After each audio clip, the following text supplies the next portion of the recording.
রাস্তাঘাটে অনর্থক সময় নষ্ট না করাইয়া দিনই এক মজলিসে উলামায়ে কেরামদের সোহবতে বসায়া রাখছে। এই সময়টাকেও আল্লাহ উসিলা বানাইতে পারে, কথা হয় না?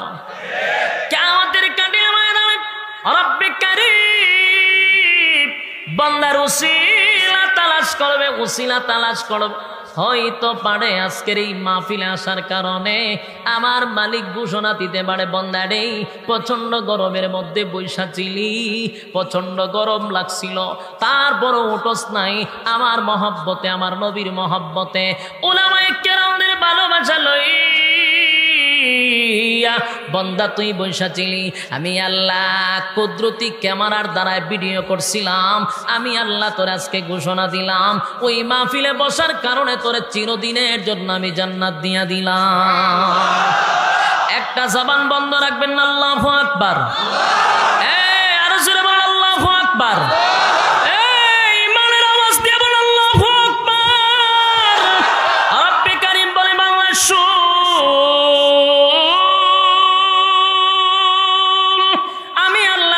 সময় দিছি, সময়ের অনেক দাম, সময়ের অনেক মূল্য। ওয়াল আস, সময়ের কসম। আল্লাহ বলেন সময়ের কসম কইরা কইলাম মানুষ তোরা ক্ষতিগ্রস্ত। যুবক ভাই, সময়ের মূল্য দিতে হবে, প্রতিটা কথা হীরার চেয়েও দামি। আমি বলতেছি কারণ আমি এই বিষয়টা অনেকবার স্টাডি করছি, যেটা হীরার চেয়েও দামি। কারণ এই সূরাটা থাকলেই গোটা কোরআনে আর কোনো সূরা না থাকলে চলতো। তাহলে বলুন এই সূরার ভিতরে কিছু বাকি রাখছে আল্লাহ? বাকি রাখে নাই। তাহলে আসুন, রাসূল সাল্লাল্লাহু আলাইহি সাল্লাম যখন 40 বছর পরে লা ইলাহা ইল্লাল্লাহ দাওয়াত দিল, বেঈমানরা এখন কয় মুহাম্মদ তো ক্ষতিগ্রস্ত হয়ে গেছে। অথচ 40 বছর পর্যন্ত রাসূলকে আল আমিন উপাধি তারা দিছে। উনার মতো ভালো মানুষ কেউ নাই, কথা তারা বলছে।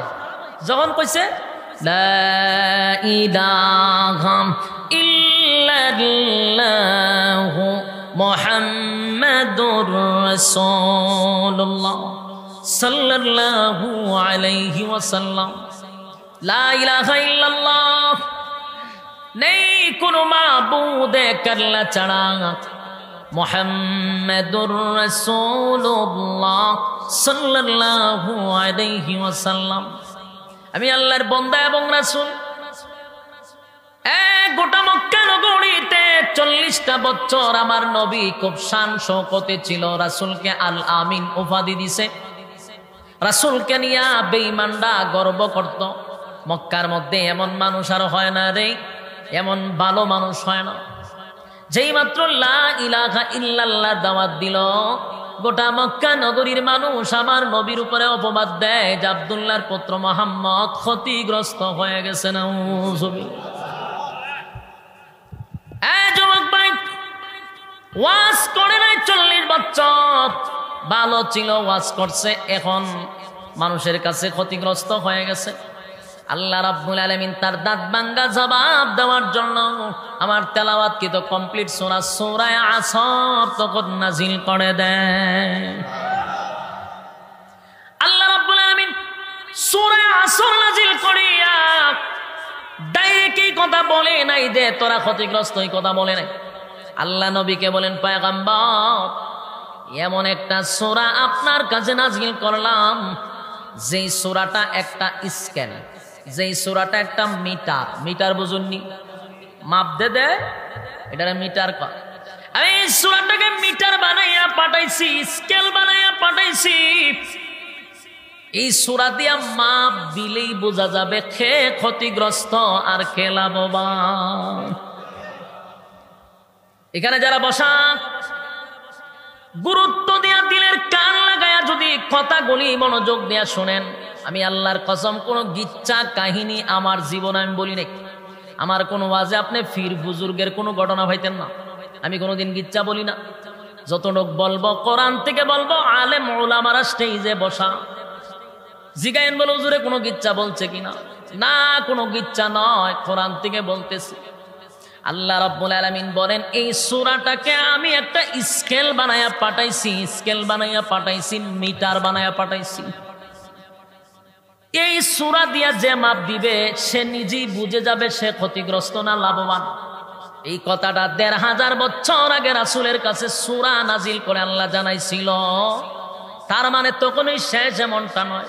কোরআনের একটা মুজিজা হলো নাজিল হয় যখন যেই সময় তার হুকুম তাকে কিয়ামত পর্যন্ত। তার মানে আমাদেরকেও বলছে, তার মানে আমাদেরকেও বলছে সূরা আসর দিয়ে তোমরা মাপ দাও। এখন যারা আপনারা স্টেজে এবং প্যান্ডেলে বৈশা রয়েছেন, আপনারাও যদি সূরা দিয়া মাপ দেন, এখন বৈশা আপনি বুঝতে পারবেন আপনি লাভবান না ক্ষতিগ্রস্ত। বলুন, ওয়াজ তো বহু শুনছেন, স্কেল কোনোদিন তো শুনেন নাই। এই স্কেল দিয়ে আজকে মাপ দিয়া ছেড়ে দিব। আপনারা যাইবেন আর বুঝবেন যে আপনারা ক্ষতিগ্রস্ত না লাভবান। নিজেরাই বুঝতে পারবেন যে আপনারা ক্ষতিগ্রস্তের মধ্যে আছেন না লাভবানের মধ্যে আছেন।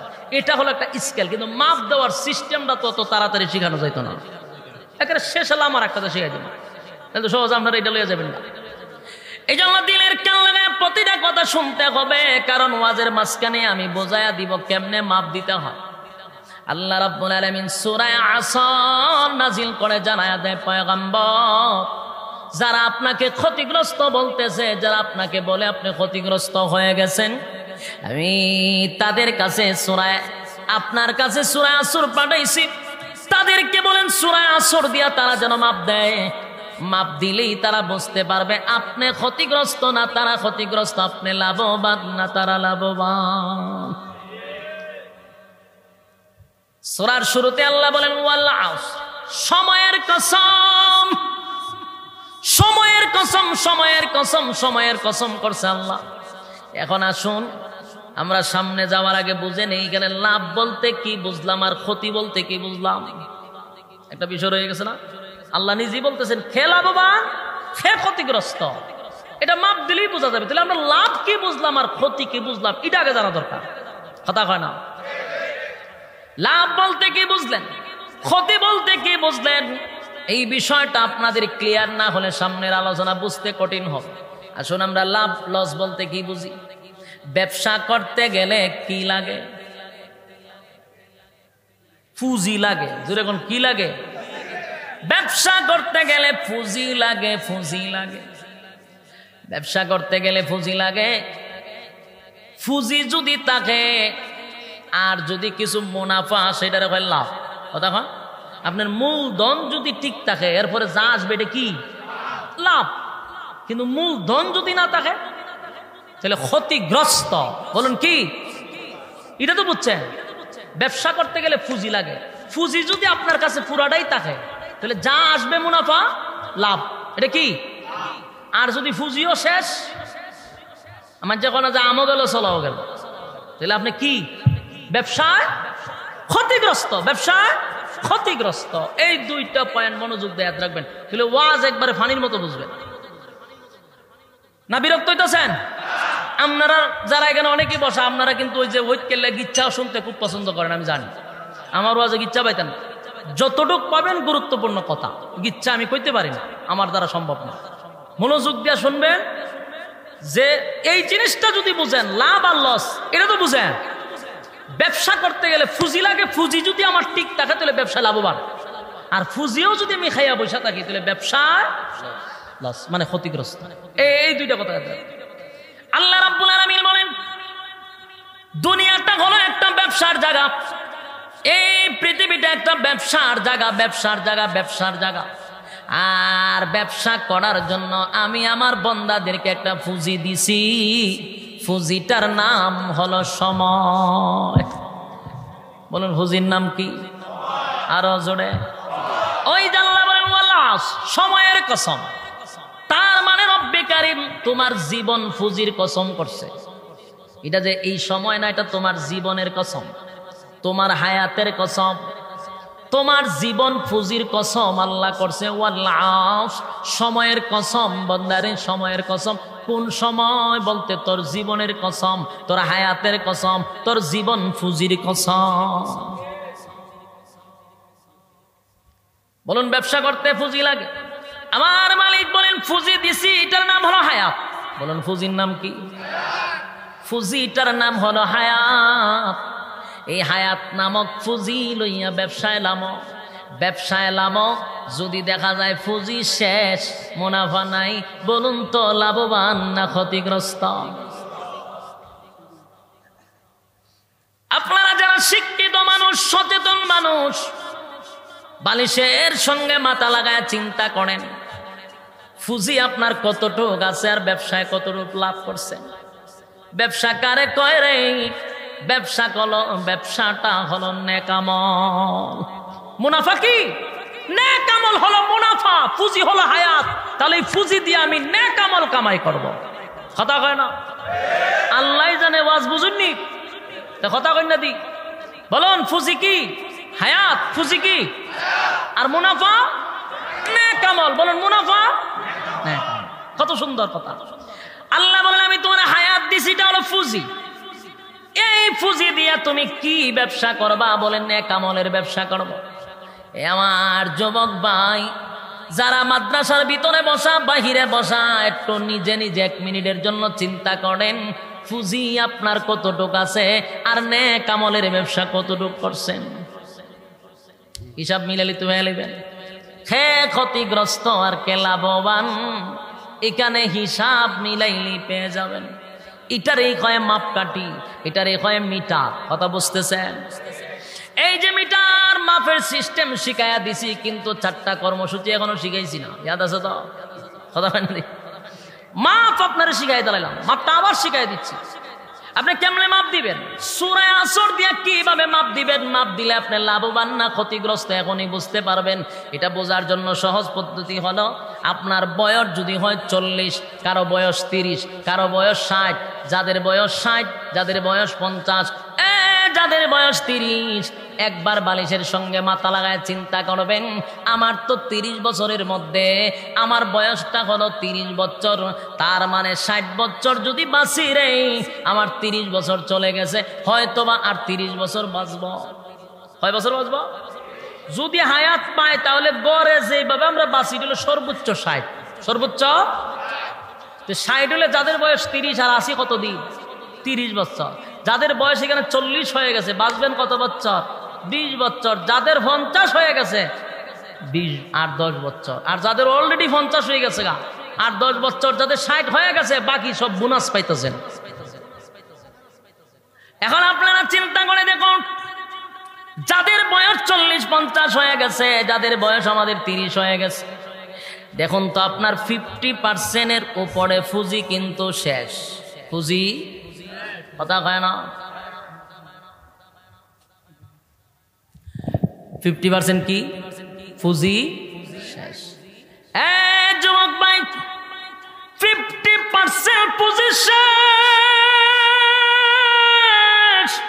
এখন ঘুমাইয়া তুমি চিন্তা করে দেখো গো, 50% ফুজি আমার শেষ হয়ে গেল।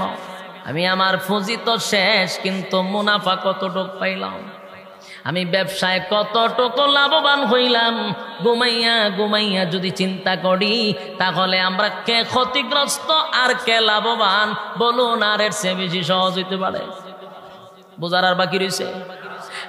কে লাভবান কে ক্ষতিগ্রস্ত স্কেল দিয়া মাপ দিলে বোঝা যায়।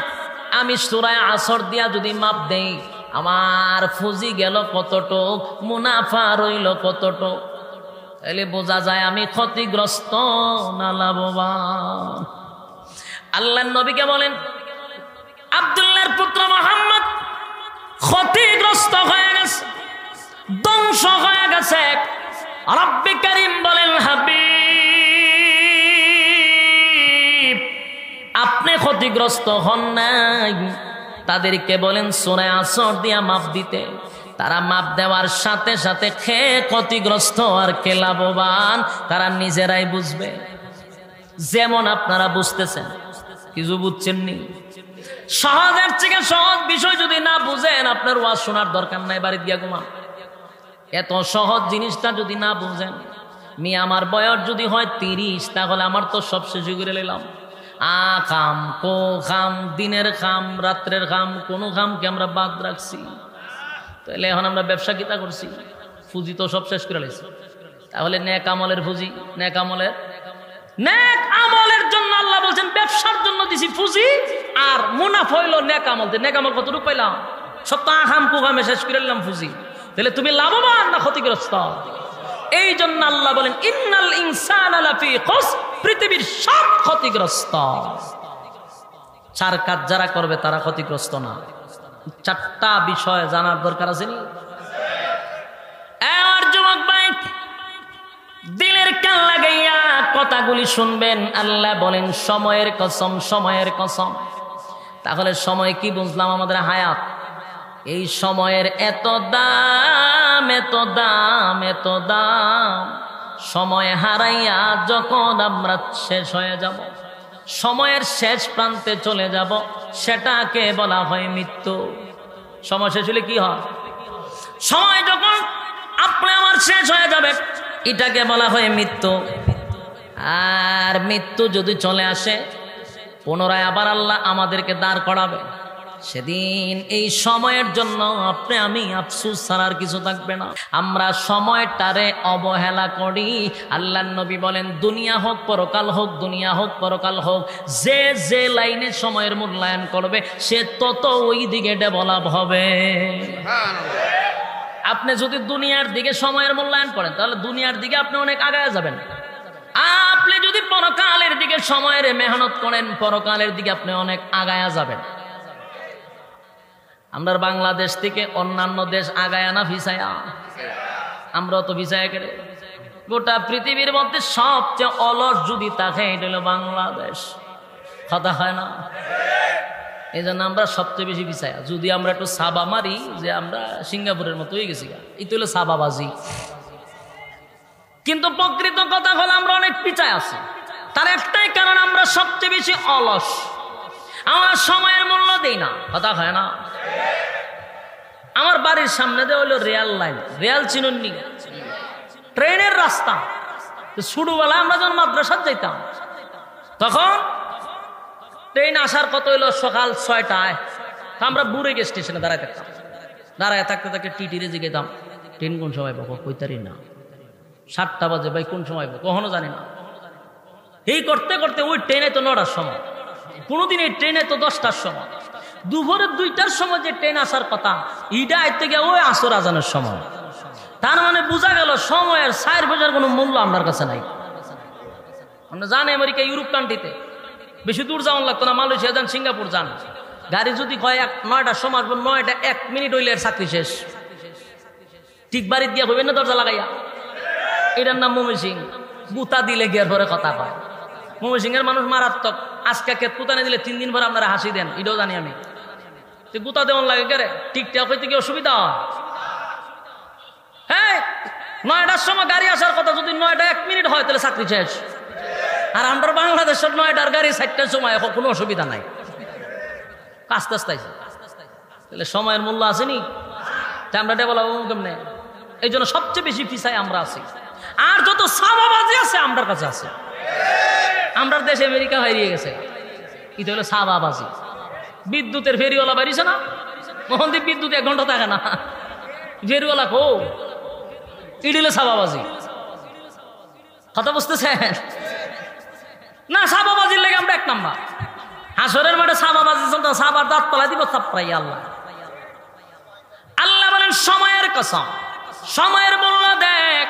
সংসদ ভবন আমি বানাইছি, এটার মধ্যে দেশের সবচেয়ে বেশি গুরুত্বপূর্ণ আলোচনা হবে, ঠিক নেই? এটার এখন বানাইছে গানের মঞ্চ। ওই ফেরিওয়ালা গান গান। প্রতিটা পার্লামেন্টের প্রতিটা মিনিটে লক্ষ লক্ষ টাকা খরচ হয় গান গাইবার লাগিয়া। কথা হয় না? দি সময়ের মূল্য আছে? সময়ের মূল্য থাকলে একটা গানও টান দিতে পারতো। কিন্তু কপাল খারাপ। থামাদেন কো বলো, আমরা কপাল খারাপ। থামাদেন কপাল, যে কপাল খারাপ আমরা। সংসদ ভবন এখন গান উনন লাগে। যুবক ভাই, সব কারণের মূল হলো সময়ের মূল্য নাই। সময়ের মূল্য নাই। কথা এখন ঠিক নেই? আজকে এখানে আসছি 10টার সময়, আমার ওঠার কথা, উঠলাম কটার সময়? 11টার সময়। 1 ঘন্টা সময়ের মূল্য নাই। বক্তার উন্নতি কেমনই তো। আমরা ওয়াজ করতেছি সময়ের ওয়াজ, কিন্তু আমাদের মধ্যে আমল নাই। কপাল পুরা। বাস্তব না? বাস্তব। আজকে তো কমিটির দোষ, এমন আছে বক্তারও দোষ হয়, বক্তা খাইতেছি হ্যাঁ রাস্তায় আছে, হেতে কইতে কইতে দেখা যায় কমিটি 3 বক্তা শেষ করছে, বক্তার খবর নাই। তাহলে ওয়াজ কইতে যাইতো, বাস্তব না বাস্তব?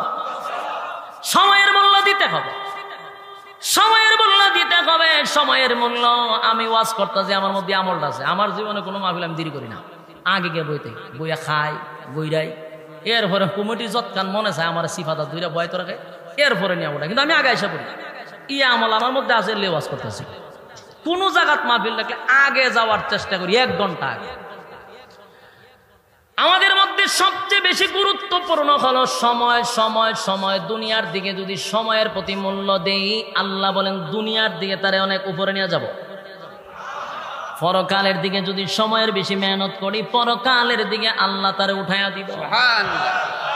আমার যুবক ভাই, আজকের এই মাহফিলে ওয়াদা করেন সময়ের মূল্য দিবেন কিনা। ছাত্র যারা আছে এখানে, মাদ্রাসার ছাত্রীদেরকেও বলছি, ছাত্র ভাইদেরকেও বলছি, ছাত্র জীবনে যেই ছাত্র সময়ের মূল্য দিবে সে তত ডেভেলপ হয়, ঠিক নেই? পরীক্ষায় ভালো রেজাল্ট করে। এই যে এখানে যে ছাত্রগুলারে পুরস্কার দেওয়া হয়েছে, সারা বাংলাদেশে যে নাম্বার পাইছে, সময়ের অমূল্যায়ন করার কারণে না মূল্যায়ন করার কারণে? সময়ের মূল্যায়ন করছে, তাই ভালো একটা রেজাল্ট সে আশা করছে। এটা একমাত্র কারণ হলো সময়। সব জাত কি সময়। আল্লাহ বলেন ওয়াল আস, সময়ের কসম, সময়ের কসম, সময়ের কসম। বান্দারে সময়ের মূল্যায়ন কর। আর এটা যে কসম করছে সাধারণ কোন সময় নয় গো, এটা হলো তোমার হায়াতের সময়, ঠিক? হায়াতের সময়। আমার একটা গজল গাইছিলাম, শুনছেন না আপনারা? এই হায়াতের গজল, হায়াতের দিন গজল শুনছেন না? এই গজলটা শুনলে আর ওয়াজ করার লাগে না, তো এটা পুরাটাই একটা ওয়াজ। আমি শুধু আপনাদেরকে 2টা কলি শোনাচ্ছি, এটাও সময়ের গজল, সময়ের আলোচনা। কথা বুঝতেছেন আমার? হায়াতের দিন ফুরিয়ে যায়, বন্ধু তোমার নেই তো ভাবনা,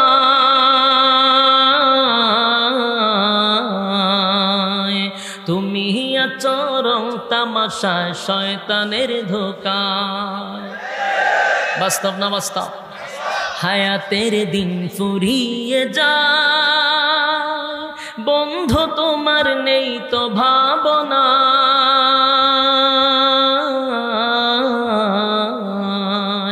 তুমি আচরণ তামাশায় শয়তানের ধোঁকায়, তুমি আচরণ তামাশায় শয়তানের ধোঁকায়।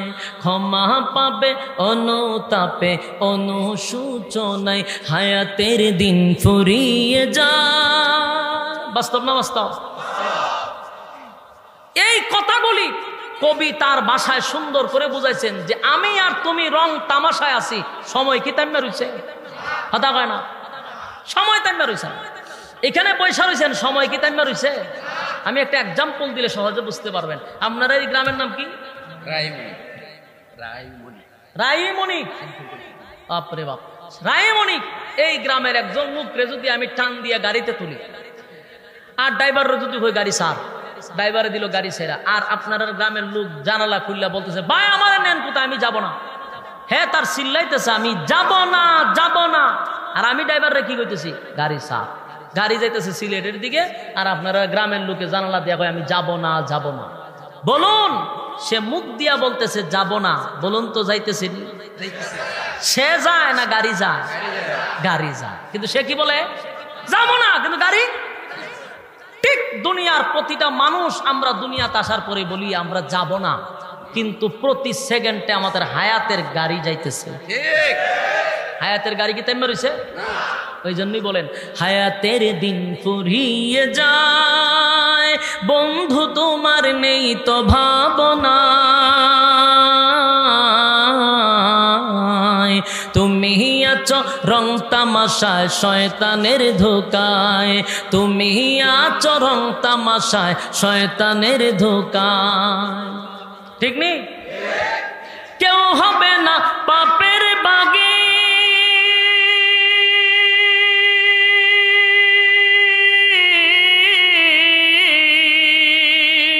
বাপচো যাদের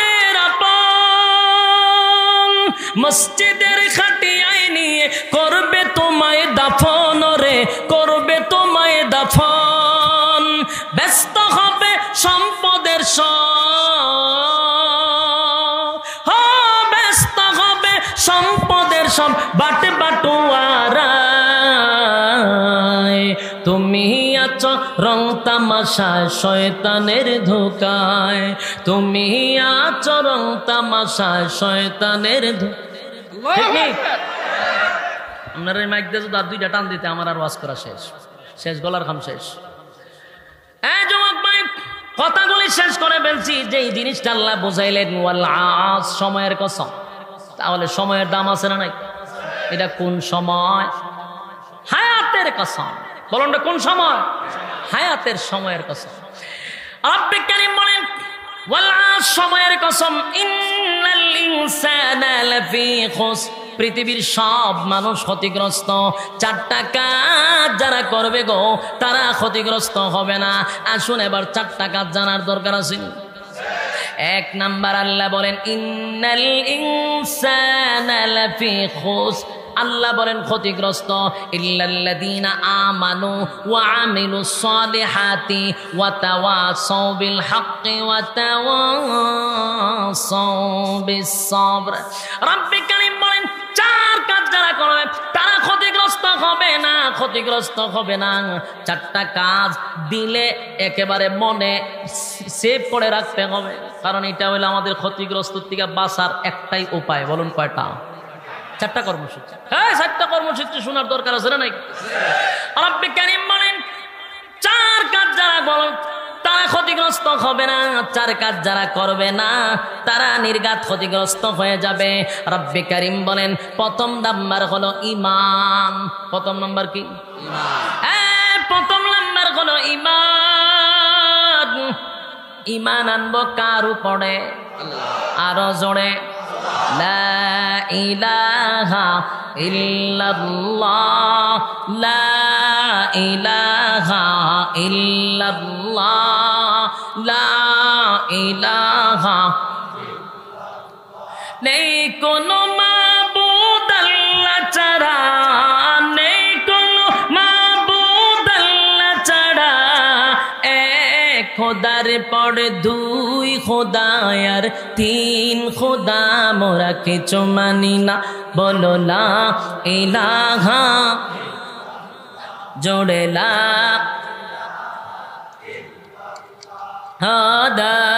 ইলাহা।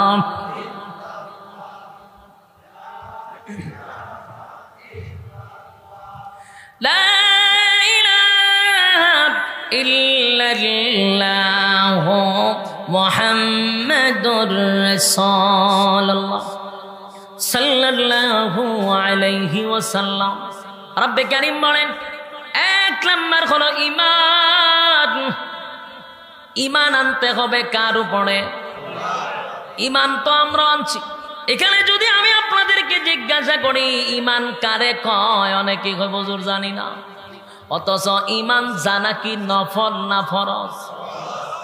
ঈমান জানার নাম ফরজ। আল্লাহ বলেন ঈমান আনতে হবে। আমরা অনেকে এখানে বসা সবাই যদি খাঁটি ঈমানদার হতাম, সবাইকে খাঁটি ঈমানদার, চেহারা সুরত দেখলে তো একজন বোঝাতে কাবা শরীফের ইমাম। বাস্তব না বাস্তব? চার কাজ যারা করবে তারা ক্ষতিগ্রস্ত হবে না। তার প্রথম নাম্বার হলো ঈমান আনতে হবে আল্লাহর উপরে।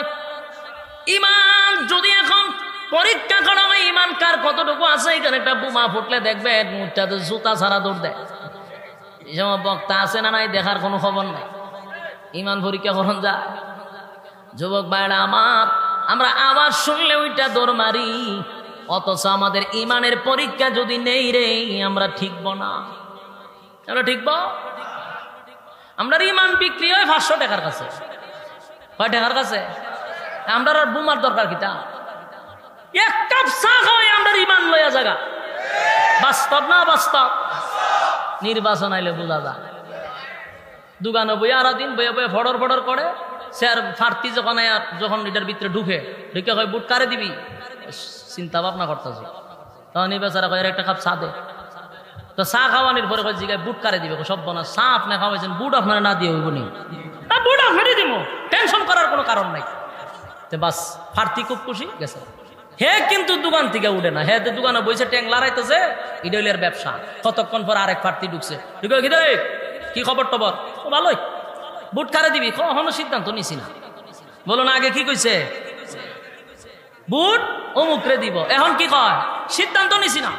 তখন এও বুঝছে, ভাইয়ের একটা দুধ চা দে। তো মাশাল্লাহ দুধ চা খাওয়ার পরে জিগায় বুট কারে দিবি? সব বনাস দুধ চা খাওয়াইছেন, বুট তো আপনার দন লাগবো। ফার্তি খুব খুশি, ফার্তি গেছে, কিন্তু হে উঠছে নি, হে ট্যাংলারায়। কতক্ষণ পর আরেক ফার্তি আইসে, কিতা খবর?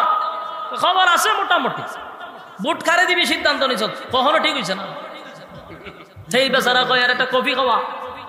কফি খাওয়ানোর পরে জিগায় বুট কারে দিবি? সব বনাস, আপনি কফি খাওয়াইছেন, বুট কিনা দিয়া পারিনি। বলুন বুট কয়টা? জোরে খ দিছে কয়জন রে? ইমান আছে না গেছে? তাহলে চা খাওয়ায় যদি ইমান নেওয়ান যায়, এই জাতির আর বাম্বু দেওয়ার দরকার আছে নি? ফিডানির দরকার আছে? 5 টাকা দিয়া ইমান নেওয়ান যায়, কি এর ফিডানির দরকার? আমাদের ইমানের হাল হল এই অবস্থা। জমান 5 জায়গায় দিয়া রাখি, আপনি চিন্তা করেন না আপনার সঙ্গে আছে, আমাদের গিয়া হয় আরে ফিডাইস আমি নাই। বাস্তব না বাস্তব? যুবক ভাইরা আমার, কিন্তু সাহাবায়ে কেরামদের জামানায় ছোট্ট একটা বাচ্চার যদি ইমানি পরীক্ষা নেন, দেখা যায় তামাম পৃথিবীর সব মুসলমান এক পাল্লা বায় রাখলেও ছোট্ট সাহাবীদের ইমানের কাছে আমরা কিছুই না। বাস্তব না বাস্তব? আল্লাহ নবীর জামানায় একটা ছোট্ট বাচ্চা নবীর সামনে বসা থাকতো, তার বাবা নব্য মুসলমান, বাবার সঙ্গে বাচ্চা আসে, বাবারে জিগায় আব্বা যান কোথায় যান? বলে আমি রাসূলের দরবারে যাই, আমারে লইয়া যান।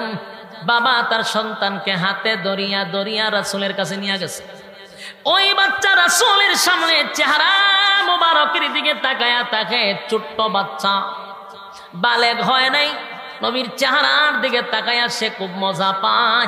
একদিন 2 দিন 3 দিন, একদিন বাবারে জিজ্ঞাসা করে, আপনি যে আল্লাহর রাসূলের কাছে যান, কালেমা পড়ছেন, দাওয়াত গ্রহণ করছেন, আব্বা গো আমারে কেন নবীর কাছে কালেমা পড়ান না? নাবালক বাচ্চা। বাবাই বলে ঠিক আছে চলো রাসূলের দরবারে। গিয়ে বলে হাবিব, আমার এই ছোট্ট বাচ্চা কালেমা পড়তে চায় গো নবী, আপনি একটু কালেমা পড়ায়া দেন। আল্লাহর নবী বাচ্চাটারে আদর করে কালেমা পড়ায়া দিলেন। বাচ্চা কালেমা পড়ার পরে ইমানের জজবা বেড়ে গেছে। এইভাবে রাসূলের কাছে আসে আর যায়, আসে আর যায়। একদিন আল্লাহর নবী তারে হাতায় আর বলেন, এরে তালহা কি ব্যাপার, আমারে মহব্বত করসনি? হুজুর আপনারে মহব্বত করি, কতটুক করস? আপনার জন্য জীবন দিতে প্রস্তুত। সুবহানাল্লাহ। নবী ছোট বাচ্চার সঙ্গে ডং করতেছে। এবার রাসূল বলেন, তুই কি আমার অন্তর থেকে ভালোবাসস? বলে হুজুর আপনার জন্য জীবন দিতে প্রস্তুত। আল্লাহর নবী তার একটা তরবারি হাতে দিছে, দিয়া কয় ওই যে এটা কেডা? কয়টা আমার আব্বা। যা গেছে স্পিরা দে।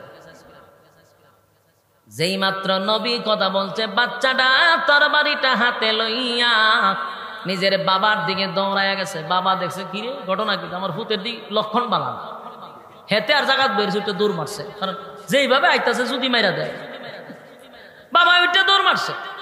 ছেলে বাবার পিছন দিয়া তরবারি লইয়া দৌড়ায়। আল্লাহর নবী বলেন, তালহা দাঁড়া, আমি দুনিয়ায় আসি নাই বাবা সন্তানের মধ্যে ঝগড়া লাগানোর জন্য রে।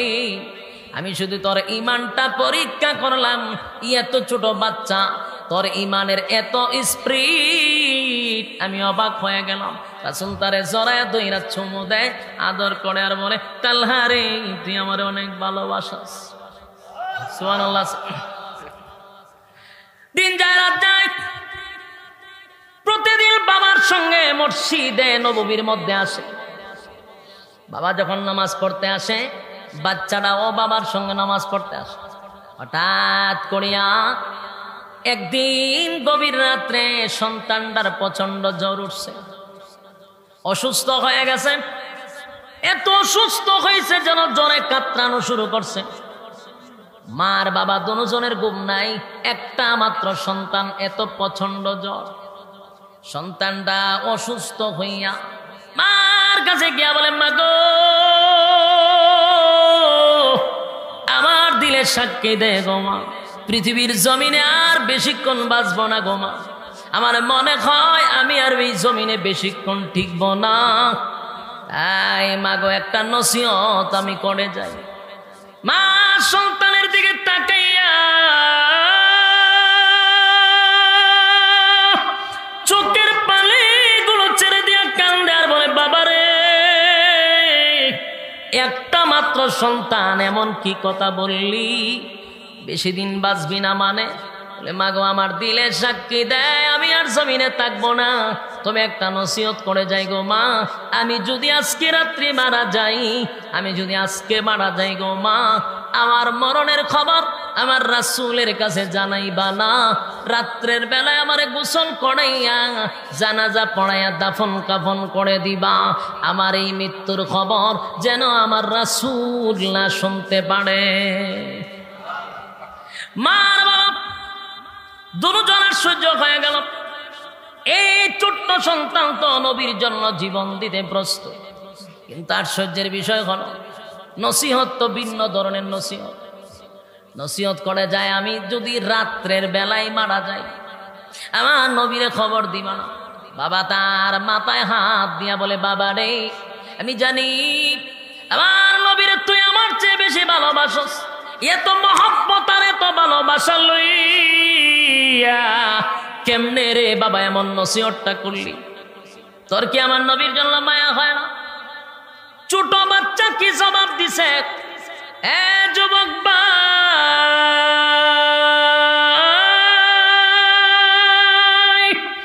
কথাগুলি দিলের কান লাগায় শুনবেন। ছোট্ট নাবালক বাচ্চা উত্তর দিছে, বাবা গো আমি আমার নবীরে কলিজাটা দিয়া ভালোবাসি, আমি আমার জীবনের চাইতো বেশি আমার নবীরে ভালোবাসি গো বাবা, কিন্তু আমি নসিহত কেন করলাম, গভীর রাত যদি আমি দুনিয়ার থেকে এখন বিদায় হয়ে যাই আর আমার নবী যদি খবর পায় আমি দুনিয়ার থেকে বিদায় হয়ে গেছি, আমার নবী পাগল পাগল পাগল পাগল হইয়া দৌড়ায় আসবে আমার চেহারা দেখার জন্য, আমার দাফন কাপড় করার জন্য নবী রাত্রে দৌড়ে আসবে। আগো বাবা আমি একটা জিনিস খেয়াল করেছি, আমার বাড়ির থেকে রাসূলের হুজুরা পর্যন্ত প্রায় 3 কিলোমিটার। এই 3 কিলোমিটার দূরত্ব, অনেক মুনাফিকের বাড়ি রয়েছে রাস্তাঘাটে, অনেক ইহুদিদের বাড়ি রাস্তাঘাটে। গভীর রাত্রে যদি আমার নবী আসে গো, বেঈমানরা আমার নবীর উপরে আঘাত করবে, নবীরে রক্তাক্ত করবে। কিয়ামতের ময়দানে আমার আল্লাহ যদি জিজ্ঞাসা করে, তালহা রে তোর জানাজা পড়তে আইসে আমার নবীর শরীরের রক্ত জড়াইছে, আমি কি জবাব দিব? এই জন্য আমার নবীকে আপনারা রাত্রের বেলা জানাবেন না, জানাজা পড়ায়া দিবেন। কথাটা বলতে দেরি, কিছুক্ষণের ভিতরেই তালহা দুনিয়ার থেকে চির বিদায় হয়ে গেছে। আমার যুবক ভাই মুরব্বীরা দিলের কান লাগায় শোনেন, ঈমান কারে কয় গো, ঈমান কারে কয়, ঈমান কারে কয়? নাবালক বাচ্চার ঈমানের পাওয়া দুনিয়ার থেকে বিদায় হয়ে গেল। নসিহত অনুযায়ী মা বাবা চোখের পানি ছেড়ে দিয়া, একটা মাত্র সন্তান, সাধারণ কোন সন্তান নয়, নবী যারে ভালোবাসত এমন একজন সাহাবী বাবা তার সন্তান রে নিজের হাতে গোসল করাইছে। একটা বাবার জন্য এর থেকে বেশি কষ্ট নাই গো। সন্তানের লাশ বাবার কাঁধে, এর থেকে কষ্ট একটা বাবার আর কি হতে পারে? সন্তানের লাশটারে গোসল পড়াইলো, কাপন দাপন পড়াইলো, জানাজা পড়াইলো, সন্তানের নসিহত অনুযায়ী তারে দাফন করে দিল। বাবা কাঁদতে কাঁদতে বেহুশ হয়ে যায়। এবার ফজরের আজান দিছে। আল্লাহর পয়গম্বরের মুয়াজ্জিন বেলাল যখন আজান দেয়, বাবা দৌড়াইয়া মসজিদে যায় নামাজের জন্য। ফজরের জামাতে যখন দাঁড়াইছে, নামাজ শেষ। প্রতিদিন নামাজ শেষ হওয়ার পরে বাবার সন্তান নবীর সঙ্গে সাক্ষাৎ করে বাড়িতে যাইতো। আজকে নবী তাকায়া দেখে তার বাবা নামাজ শেষে একা একা দাঁড়াইয়া চোখের পানিগুলো ছেড়ে দিয়া কাঁদতেছে। আল্লাহ নবী ডাক দিয়া বলেন, আরে বড়া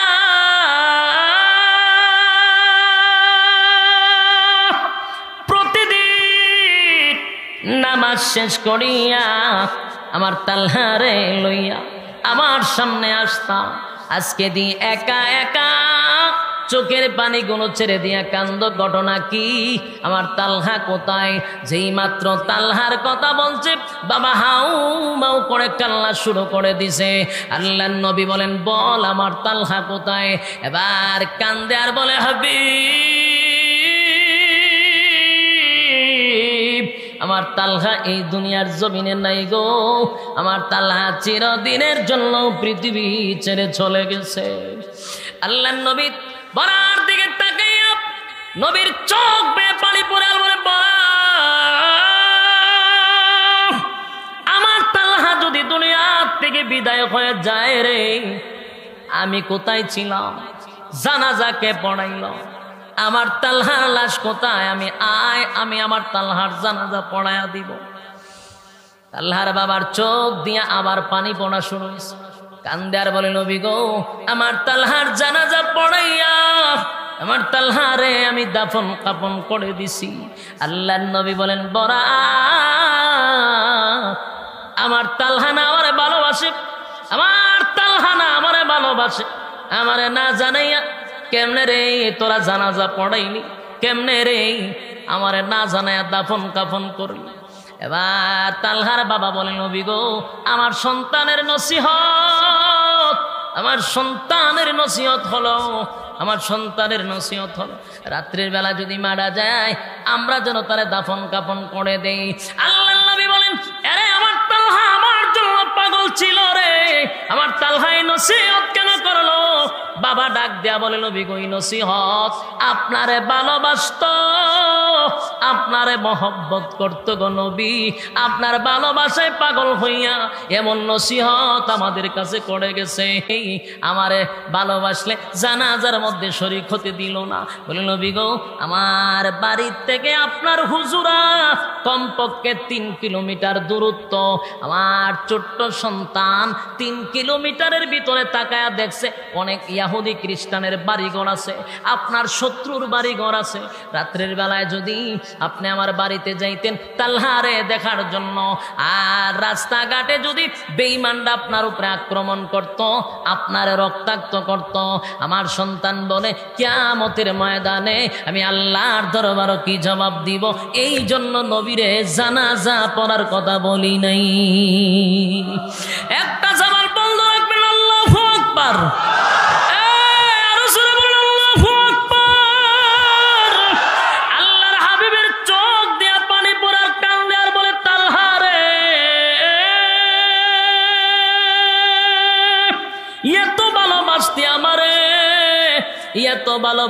এত ভালোবাসতি আল্লাহর নবীর দাড়ি মোবারক ভিজে ভিজে পানি পড়ে, দৌড়াইয়া বলে, আয় আমার তালহার কবর জিয়ারত করব। নবী দৌড়াইয়া তালহার কবরের সামনে যায়, তালহার কবরের সামনে দাঁড়াইয়া নবী হাউ মাউ করে কান্দে আর বলে, মালিক রে আমার তালহা আমার জন্য পাগল ছিল, আমারে তুমি নবুয়তের চোখ দিয়া দেখায়া দাও আমার তালহা কোন হালতে আছে। আল্লাহর নবীকে নবুয়তের চোখ দিয়া দেখায়া দেয়, নবী তাকায়া দেখে তালহা জান্নাতের ভিতরে আনন্দে আরামে এসে হাঁটতেছে। সুবহান। নবীজি মুস্কি হাসি দিলেন, মুস্কি হাসি দিয়ে বলে, আমার তালহা জান্নাতে বড় আরামায়েশে আছে। নবীজি বলেন, সাহাবীরা শুন, আমার এই তালহা সাধারণ কোন সাহাবী না, জান্নাতি একজন সাহাবী। আমার প্রতি তার কত মায়া, ইমানের পাওয়ার তার কতটুক, নাবালক বাচ্চা ইমানের পরীক্ষায় উত্তীর্ণ হয়ে আল্লাহর তরি জান্নাতে চলে গেছে। আরে যুবক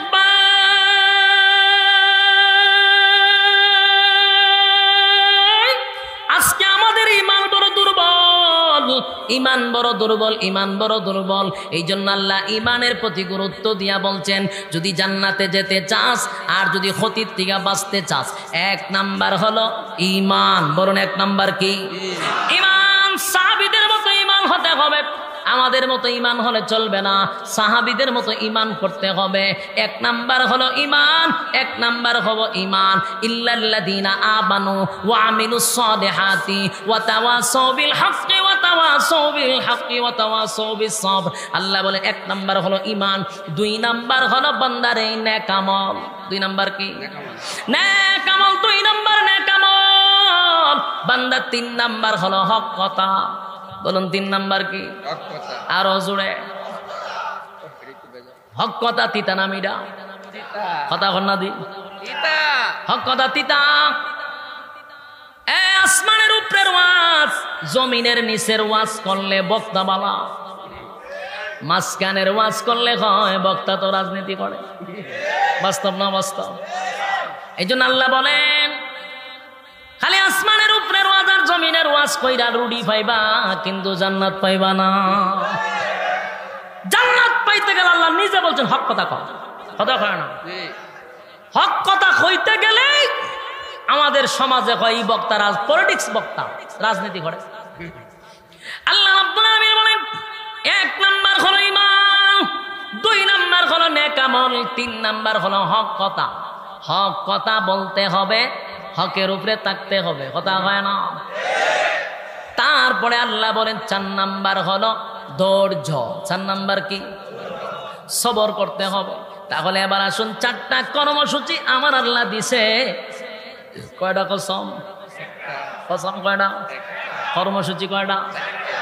যুবক ভাই, সময়ের কসম করে আল্লাহ বলেন ইন্নাল ইনসানা লাফি খুসর। আল্লাহ বলেন পৃথিবীর সব মানুষ ক্ষতিগ্রস্ত। 4টা কাজ যারা করবে তারা ক্ষতিগ্রস্ত নয়। এর মধ্যে 1 নাম্বার হলো যারা ঈমান আনবে, যারা নেক আমল করবে, যারা হক কথা বলবে, যারা ধৈর্যের সাথে কাজ করবে। 4টা কাজ কারা কারা করবে একটু হাত তুলে দেখায়া দেই।